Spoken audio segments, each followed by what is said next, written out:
Silver Age Superman sure was interesting. He became an Ant King, he married his cousin, but one of the things from this era that gets made fun of the most is Krypto the Super Dog. To many, the concept of Superman having his own superpowered dog is inherently silly. But you know what? He is actually a great addition to the Superman mythos. It just took a few decades to get him there because those early years, oof. Hello and welcome to Comic Drake, where I talk about comic books. My name is Drake. Let's talk about it. But before we get too far into things, I want to introduce you to my dog, Peggy. Come here, baby. Hi. Yeah, I adopted her about 8 years ago, and she has been by my side for all of my best and worst moments. In fact, most of the videos on this channel have been written and edited with her sleeping here on my lap, but as I'm sure you've seen, it's been difficult to watch her slow down and have her fur gradually lose color, and she can't jump like she used to. I know that I probably only have a few more years left with her, and that's why I want to make sure that they are some of her best, which is why I am extremely grateful to Sundays for Dogs for sponsoring this video. Their dog food is made from entirely human-grade ingredients. It's 100% meat, muscle, organs, and superfoods with zero synthetics or artificial preservatives. My dogs love the beef recipe, which is perfect for supporting and sustaining energy levels for dogs of all ages, and it's rich in antioxidants to support cell repair and overall health. Give your dog the chance to try Sundays and watch them fall in love just like mine have, and you can get 50% off your first order at sundaysfordogs.com/comicdrake, or you can use my code comicdrake at checkout for the same deal. Once again, big thank you to Sundays for helping keep my golden dog happy and healthy in her golden years. But now, let's get back to another super dog. Krypto made his first appearance in Adventure Comics number 210 in 1955, when it was created by Otto Bender and Kurt Swan. This series focused on Clark Kent's early years of growing up in Smallville, where he fought crime under the alias of Superboy, and little Clark was constantly pulling absurd stunts in order to keep his identity a secret from his best friend / love interest Lana Lang, who was convinced that Clark was Superboy, regardless of how much he gaslit her. One day though, a stray dog got in the way of some robbers, and their first instinct was to shoot it. Luckily though, the dog was bulletproof, and after the crooks were apprehended, it led Clark to a spacecraft containing a note from his father, Jor-El. See, because of Krypton's impending destruction, Jor-El didn't have time to waste, so he tested a prototype escape ship with the family dog, Krypto, and his wife was so pissed about, shooting their pet into space that she threatened to leave him over it. And yeah, I get it, especially because Jor-El literally had a test monkey named Beppo that he could have used instead, who actually stowed away on baby Kal-El's rocket when it was launched. And yes, before you ask, of course the monkey got superpowers because comics. I also want to point out though that in a later retelling of Krypto's origin story a few years later, baby Kal-El accidentally shot a rocket into Krypto's ship, which made him safely land back on Krypton with zero explanation for how he was then later sent to Earth. This was ignored in later retellings though, so I seriously think that Krypto's rocket did actually still get lost in space, and Jor-El just called it a day by buying his son a similar looking puppy. But anyway, Krypto is an untrained animal who is too strong for his own good, which led to multiple crazy shenanigans. For the most part, Krypto didn't live on the Kent farm out of risk of people being able to put two and two together and realize that Clark was actually Superboy. But later issues would give the dog his own alter ego in the form of Skip by dyeing a big brown spot on his back that he would remove with heat vision, or he'll just straight up wear Clark's glasses as a disguise. They are both equally effective. Now honestly, Krypto is an unlikable jerk. Plenty of stories led us into his inner monologue where we see that he is a jealous and petty bitch. Or well, I guess he can't be if he is a male dog. Jealous and petty hound. Krypto leaves Superboy on multiple occasions because he doesn't feel like he gets enough glory. There's also the time that he gained the ability to talk for a day and became an egomaniac as a result. And then there's the time that Krypto became a movie star and thought that he was too good to be seen with Superboy. Although, it's not like Clark was much better because he literally poisons his dog with kryptonite because he wanted to get back at him for choosing a Hollywood lifestyle. I should also mention that Krypto is a founding member of the Legion of Super Pets, a team that was assembled by the time-traveling Legion of Superheroes when Superboy was out of commission. In addition to Krypto, the Legion went into the future to recruit Supergirl's pets Streaky and Comet, the latter of whom Kara has an interesting relationship with, which I dove into in my dedicated award-winning video. Oh, and Beppo was there too, I guess. It's also worth noting that Krypto wasn't just limited to the Superboy comics. He did pop up in the adult Superman books from time to time as well, with his sudden appearance years after the comic's launch being explained away with, "Oh hey boy, you've been off in space this whole time, it's good to see you again." But really, the Young Adventures of Superboy or the pup made the majority of his appearances, even going so far as to leave the adult comics for almost 10 years. And it's not like he was missed. It's clear from Krypto's increasingly extended absences that DC was desperately trying to clean house. The silly Silver Age baggage was really weighing the company down, not to mention that their decades worth of convoluted continuity was making it extremely difficult to attract new readers. This desire to start from scratch led to the iconic event Crisis on Infinite Earths, where famously a lot of characters died, especially ones connected to Superman. A big driving force behind this was because a writer named John Byrne was tasked with using this reboot to reinvent Superman for the modern era, and as a big part of that, Byrne wanted to focus on Superman as the sole survivor of Krypton's destruction. After all, he's called the last son of Krypton. That means no more Supergirl, horse, monkey, or dog, and instead of Krypton being a colorful, retro-futuristic utopia, it was now cold, sterile, and emotionless. Funnily enough though, when asked what his favorite Silver Age Superman guilty pleasure is, Byrne said, quote, "Krypto. He pretty much sums up everything that went wrong with the mythos, but I love that mutt." Even the guy that was responsible for erasing Krypto from existence still knows that he's a good boy. Krypto didn't return to the comics for decades. That is, unless you count the little non-Kryptonian puppy in the 90s that was briefly adopted by Superman's younger clone Superboy that was also named Krypto. But hey, look! There's precedent for James Gunn's version, so take that, non-comic readers. But this changed in 2001 with the Return to Krypton storyline, where a recording device from Krypton crash-landed in Smallville and revealed that the cold, post-crisis depiction of Krypton that Byrne had created was actually the result of false memories that Jor-El had put into Clark's rocket when he was a baby.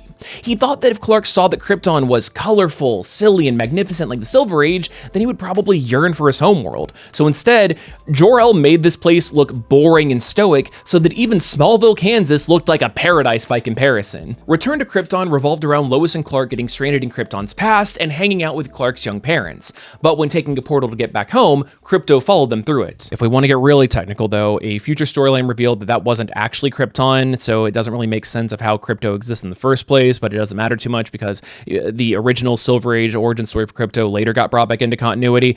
This is all pointless. It doesn't matter. Now, Lois Lane absolutely hated this dog, and it makes sense, because while it's great that Clark now had this physical link to his homeworld, Krypto was having a hard time adjusting to being cooped up in the Kent's apartment. Seriously, it's hard enough to own a large dog when you live downtown, but now imagine a super dog in downtown Metropolis. But still, Krypto might have been destructive, but it was tame when you consider all of the power that he has at his disposal. Either way, thank God that Bruce Wayne is an understanding landlord, because, yeah, they would not be getting their security deposit back. But really, Lois was the only one to have a problem with Krypto. He took an immediate liking to Superman's pal Jimmy Olsen, and Ma Kent even made him a little cape. I love it so much. But everything changed when Mongol attacked. Defending Lois and Clark, Krypto went straight for the throat, nearly killing him. Now yes, Mongol is a literal genocidal villain, but the super family doesn't kill. The reality of the situation is that Krypto was just too powerful to risk being loose until he was fully trained. So Soups left him at the Fortress of Solitude to be watched over by his robot staff, and dude, this was tough for the dog. The idea of having to rein in a creature of immense power that has an animal's brain is really interesting, and it could have led to some neat stories. But what I really don't like is that the comics leaned into the bad dog idea for Krypto, which was actually kind of tragic.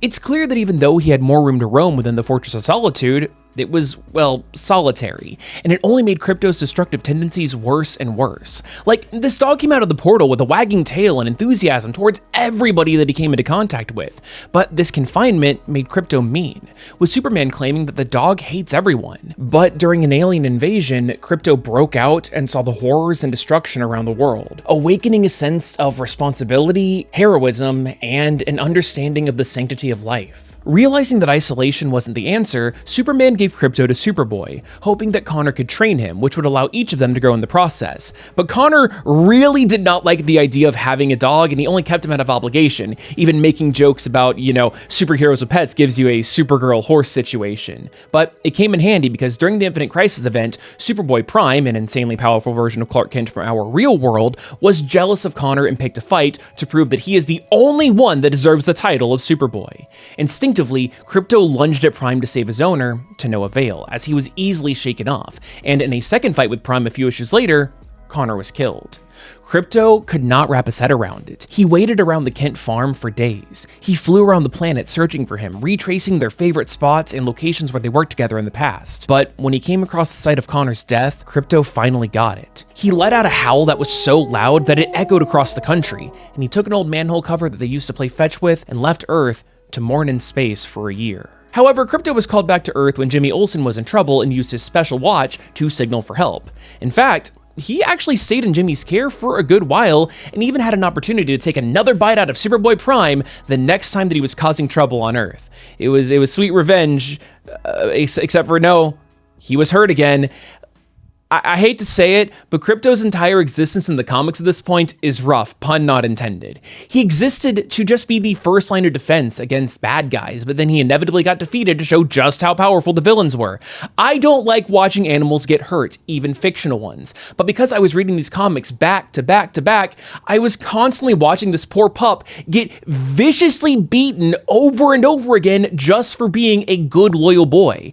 I did, however, really like the time where Superman fought a bad guy named Atlas, though, because after he kicked Clark's ass, he went around asking no one else, which led to Krypto dropping in like a Smash Bros trailer. Watching Krypto rush in to save Clark finally earned him Lois's respect. And get this, the bad guys that hired Atlas also had a satellite cannon and blasted the dog over and over and over again, but it didn't do a damn thing. This dog was tough. Eventually, Superman overcame Atlas thanks to a magical power shield that protected him from the bad guys' magic, and he had Metropolis cheer for the dog, but Krypto just has this 1,000-yard stare. It's incredible. About a year later, Superboy was resurrected in a new cloned body and was given the starring role of the recently relaunched Adventure Comics series. And it only made sense that because Superboy and Krypto were the headliners of the original comic way back in the Silver Age, they should get that same spotlight here. And I love this comic so damn much. It's a Superboy and his dog living in Smallville. Like, Krypto plays wingman for Connor when his girlfriend comes over for dinner. Krypto has a hard time keeping Connor's identity a secret because he's trying to help out by dropping off his rogues gallery at his school, even going so far as to break one of them out of prison. And when Superboy became a Black Lantern during the Blackest Night event, Krypto saved him by digging up his original corpse to free him because the Ring wanted to control an easier host. One of the reasons why I love this book so much is because Connor is actively trying to grow and become a better person. And even though he originally saw Krypto as a chore before his death, they ended up growing a lot closer over the course of this series. He even took a kryptonite dagger for Connor, which was painful to read, but it was undoubtedly a good move. Perhaps my favorite moment, though, is when Superboy and Kid Flash had a race for charity, but Krypto bolted past the finish line and won the whole damn thing himself. Seriously, this is Krypto used at his best. He is a silly and a strange concept, but when he's used for fun and wholesome moments, it's magic. But unfortunately, DC wasn't happy with how their universe was looking, and in 2011, they decided to reboot the entire thing again, leading to the edgy New 52. But they didn't get rid of Krypto this time, probably because Grant Morrison was the one that was brought on board to write Clark's younger years in this new continuity, and they famously love reinventing Silver Age nonsense for the modern era. Krypto is now more wolf-like to emphasize that he is actually an alien dog, and on top of that, baby Kal-El's DNA was imprinted onto him, which made their bond truly unbreakable. In this rebooted origin story, Jor-El and his family were originally going to hide in the Phantom Zone to escape Krypton's destruction, but because Jor-El's the one that invented the portal to imprison the guys in the first place, the criminals were not happy about them trying to hop in, and so they tried to kill them, leading to Krypto jumping in to protect the family, but got trapped there in the process. While in the Phantom Zone, Krypto was able to see the physical world, but he couldn't actually interact with it. Yet despite this, he never left Kal-El's side. When the planet exploded, Krypto ran alongside the ship all the way to Earth. For every high and low that he experienced growing up, Krypto was there, even resting his head on Clark's chest at night while he sleeps, unable to feel his warmth, but finding comfort in the closeness nonetheless. And when Clark got trapped in the Phantom Zone near the beginning of his Superman career, of course Krypto protected him, and he was thankfully able to return with him to Earth to become Kryptonian's best friend. This story really shows just how much Grant Morrison understands the value that Krypto brings to the Superman comics, but as soon as they left, nobody else seemed to know what to do with him. Like, DC tried to recreate the magic of giving Krypto to Superboy, but then that version of the character had to go back in time to ensure that Supergirl escaped the destruction of Krypton, and then he died in the process in the planetary explosion, so Krypto went right on back to being forgotten about and was just something that we saw in the background whenever Superman was at the Fortress of Solitude. it was a real shame. It feels like the writers were kind of ashamed of Krypto. Like, he didn't deserve to be featured because the New 52 was too edgy and serious for his existence to even be acknowledged. Yet, even though the reboot was originally a success and brought in a ton of new readers like myself, it didn't really work in the long term, as many of the fans wanted to go back to the hopeful and heroic stories that DC Comics has always been known for. So in a move that is way too complicated to explain in this video, DC decided to bring their pre-New 52 Superman back into their rebooted universe, which means that for a couple of years, we had two Supermen at the exact same time. Then the new one died, the old one stepped up to replace him, and because of complicated comic book bullshit, all of reality got rewritten so that both of their histories were fused together because comics. What baffles me though is that in between the time of the New 52 Superman's death and the whole timeline fusion, Krypto was living with the pre-New 52 Lois and Clark and their son John, but he was back to the classic dog design. They did have a big white dog, but his name was Ranger, and he was just a regular earthly canine. That dog vanished, and from what I have been able to tell, there has been zero explanation as to why this family got the dead Superman's dog, zero explanation for where Ranger went off to, and zero explanation of why Krypto is no longer an alien wolf. I honestly just think that nobody gave a shit about Krypto, and DC thought that nobody would notice. Well, I noticed, DC. I notice everything. I remember it, so you don't have to. I'm not really mad though, because this era of Superman comics, it's just the best. It's Clark being a dad and teaching John the ropes. You get Krypto grabbing John's science project, which ends up teleporting the three of them to a dinosaur island where Krypto gets eaten and then has to fight his way out of a dinosaur with the most psychotic look that I've ever seen on a dog. You get Krypto taking a blast for John, getting sucked into the bad guy's body, and then later rips out of his chest, which causes an explosion in the shape of the crest of the House of El. And the best part? Superman kept the dude in place by instructing Krypto to sit. Then it was discovered that a dude named Rogal Zar was actually the one that caused Krypton's destruction. So Supergirl set out on a journey to find out his motivation as to why, and Clark made her take Krypto along for the ride for added protection in space. The quest ended up just being a big Easter egg hunt where Kara had to find a bunch of MacGuffins to combine together to tell the whole story. That, in fact, a big evil crystal lady was the one that gave Zar the planet-destroying bomb in the first place. And yeah, Krypto was just kinda there the whole time, but he was useful in finding the final data crystal to finish the quest line. This led to a big climactic showdown where Supergirl tried to kill the crystal lady, but Krypto got between them, not allowing Kara to cross that line and become a murderer. And how does she repay him? By getting infected by an evil Batarang from an evil Batman from the dark multiverse.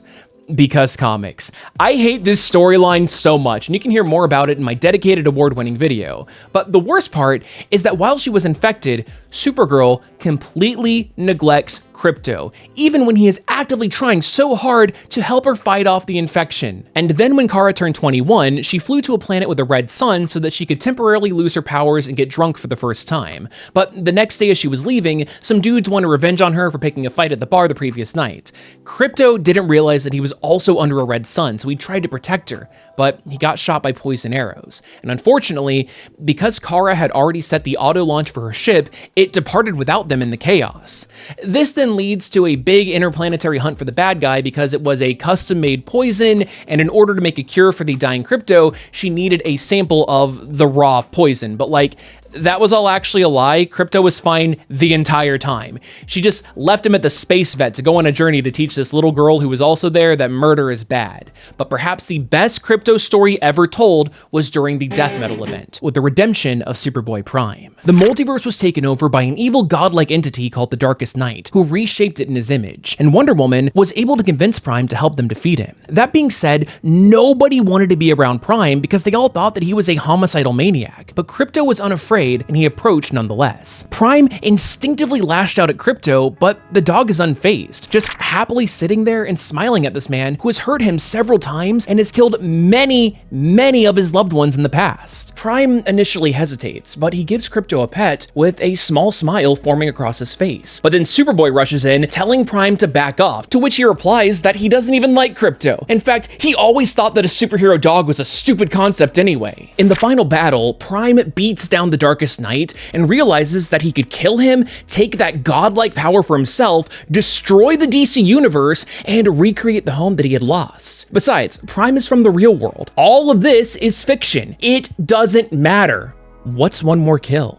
But Krypto was there watching this all go down, and under the dog's gaze, Prime couldn't bring himself to deliver that final blow. He tries to do the whole, "Get out of here, you stupid dog, go on, get" routine, but he just can't do it. Prime pets Krypto, and the Darkest Night whispers in his ear. He offers him his very own universe if he would just come over to the dark side, but Prime refused. The DC universe is a beautiful thing that's full of heroes that inspire him. It's a world of optimism that could allow for even someone like himself to rise up and become a hero. After all of the death and destruction that Prime has caused over the decades, this could be his final stand. One last good deed to make up for all of the pain that he has left in his wake. And so, Prime musters up all of his energy into a final punch, taking out the Darkest Night, but then he killed himself in the process. Krypto mourns his death, but we cut to Prime back in his home reality, reading this very issue and seeing his own demise. He doesn't know how he got here or why everything is suddenly fine, but what he does know is that it's time to put down the comic books and go outside to touch grass. And he even takes his new dog. Krypto is proof that superhero comics are at their best